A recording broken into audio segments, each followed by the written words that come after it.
We start with Tony Bachman. Tony Bachman, Team Keller Williams, just a week before our report card show. Good morning, Bill. Good morning. TGIM. Thank God it's Monday. Yes. And Thanksgiving, was it difficult getting back? Could you figure out what day it was over the weekend? You know, we were on Saturday. We were saying to ourselves, it feels like Sunday. So it was, we felt like we had a bonus day. But yeah, it was kind of nice just to kind of decompress. And we got a chance to spend a little time with family and visit with some friends. And so it was a really nice weekend. All right. As we close November, what are we seeing? We're seeing the traffic. Buyers are outpacing sellers. And I can give you the exact numbers for the last 30 days. Not that the numbers are out, but I can just extrapolate and pull those numbers out of our Paragon, our MLS. Basically, when I had pulled this up, we had new listings in the last 30 days of 331 new listings, which is good, right? What does that mean?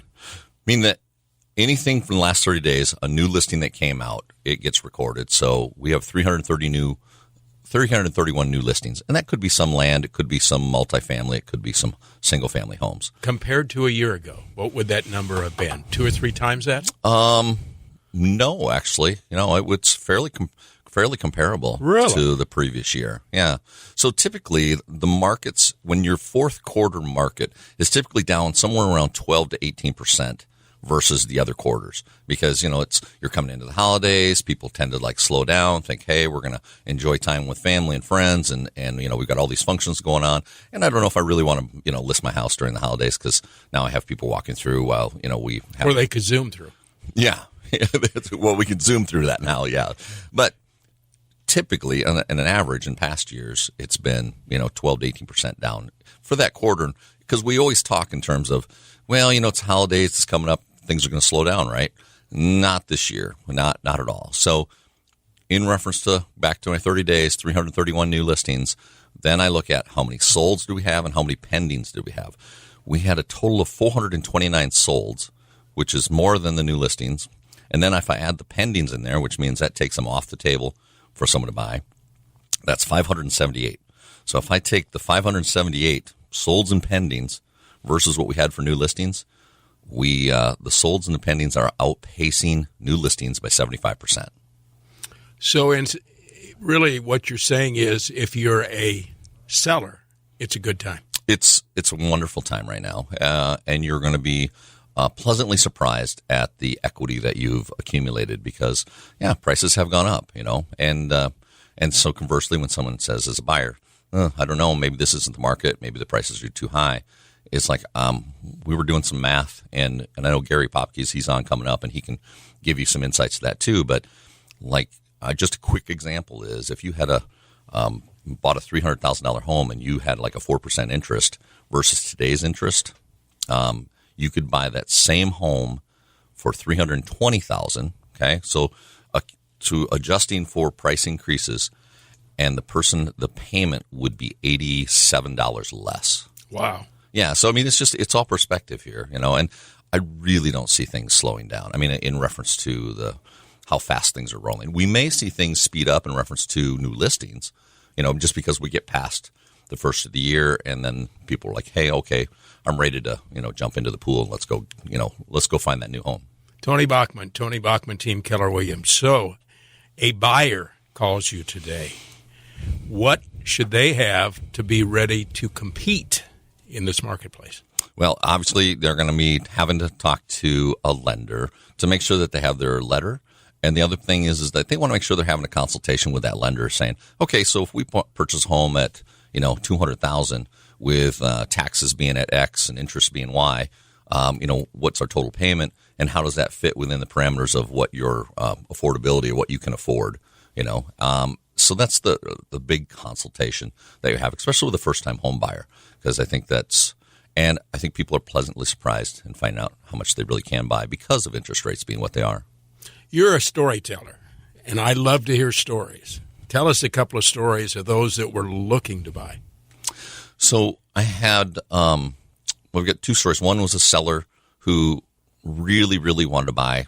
There was a condo townhome because they wanted to get into a situation where they could not have to do shoveling and mowing because they travel a lot. So it was really kind of one of those things that they just struggled with They get home, they're gone for 4 to 5 days. They come home, and the only thing they do is they're taking care of lawn and maintenance type of thing. So they had called me and said, we really, really want this.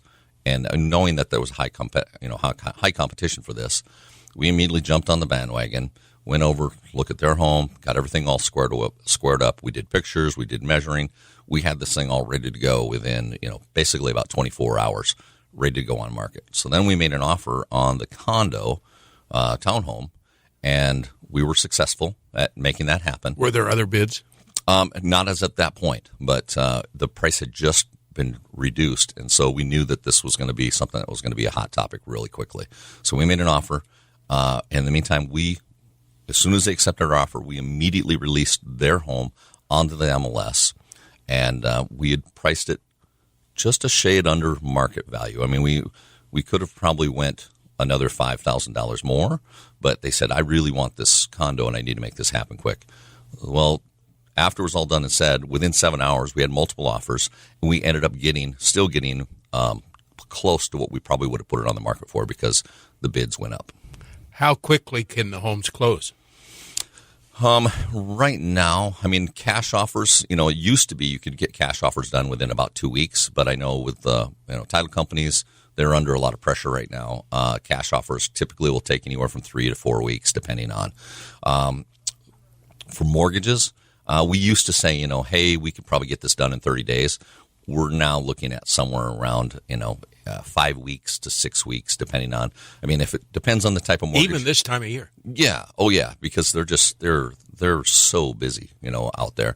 And talk to Gary about this too. But the thing with like rural development, they've got so much pressure right now. And rural development, they have certain protocols. They have to approve things. We just had a closing last week that we were going to close on.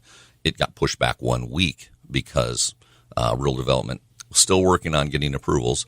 We did finally get it, but we just ended up pushing the closing back 1 week.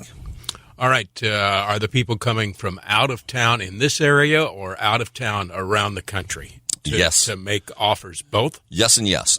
So we're seeing a lot of people from the surrounding area. Also, we're seeing, if we're really going to just talk about our community, we have a lot of people who were currently in a rental situation, and they are aggressively looking because when they start doing the math and numbers and what they can buy for a home versus what they're paying for a rental, and don't get me wrong, I have nothing against rentals. I'm not saying that it's great that they're there. It's just that when they do the math, in a business making just a clinical decision, they're like, wow, we can buy a lot of house for the same amount or close to the same amount as what we're renting for. And then we glean all the benefits of, potential equity, capital, tax write-off, that sort of thing. So all of a sudden now that starts to make sense. The other part about this is COVID, of course. We've noticed this across the spectrum, whether it's rentals or whether it's people that own homes. People are looking for more space. They're looking for more square feet. And that's the other thing I think I've noticed when I'm talking to buyers, whether they have a home that they're selling or whether a home that they're going to make a move up. We have a lot of conversations about square feet, cost per square feet. And that's not something I generate. That's something that the buyers are really in tune to right now.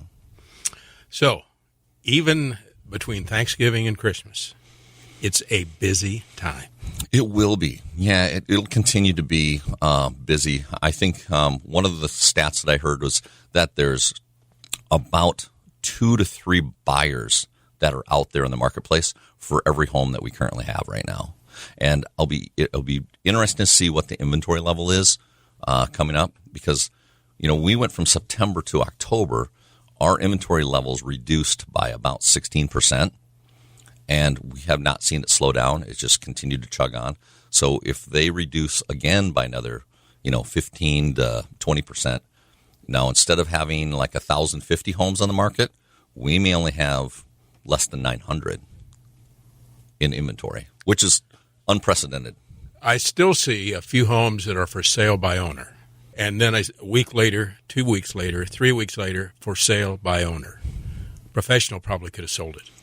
Yes, because I think that, and again, I've said before, I don't want to take anything away from someone who wants to sell their home by themselves. I get it. It good for them, and hopefully they can make the process. And I've talked to a few of them, and in reference to where I have clients that want to go see their homes, And then in the meantime, I just ask some questions. Do you have your seller property disclosure filled out? And they're like, no, I don't have one, or I didn't know I need to fill one out. And so I'll just send one to them so they can do that. And then I just say, call me if you have any questions, but we'd like to set up a showing for the home. But I think that the success rate sometimes for sale by owner is not as great as if you're having professional representation for two reasons. One is, number one, you don't know all the protocols in reference to, paperwork. I mean, yes, you can look them online, but it tends to be kind of onerous and there's a lot there. The other part is that, did you really price your home at market value? Are you getting the right information? Were you able to extrapolate the information? Because we in the business, being here full time, doing what we're doing with crunching these numbers, it's a really evolving and moving target. And you also don't want to be in a position that you didn't have the advice of a professional, whoever that professional was, and you could be in a sticky wicket during the closing process. Yeah. It depends on what motivates you. I mean, some people are motivated where they need to move to their next equation, whether it's a job change or whether it's, just like with my client where they found that home, that condo, townhome that that was the one, and they needed to make that happen. We were able to successfully make that all come to fruition within about 3 or 4 days. Business is open. Yes. Tony Bachman, how do they reach you? My cell number is 605-201-5998. It's a great way to reach me. You can text me. The other part is TonyBachmanGroup.com. All right, Tony, we'll talk next week during the report card. I'll bring pages of numbers. You always do. Thank you.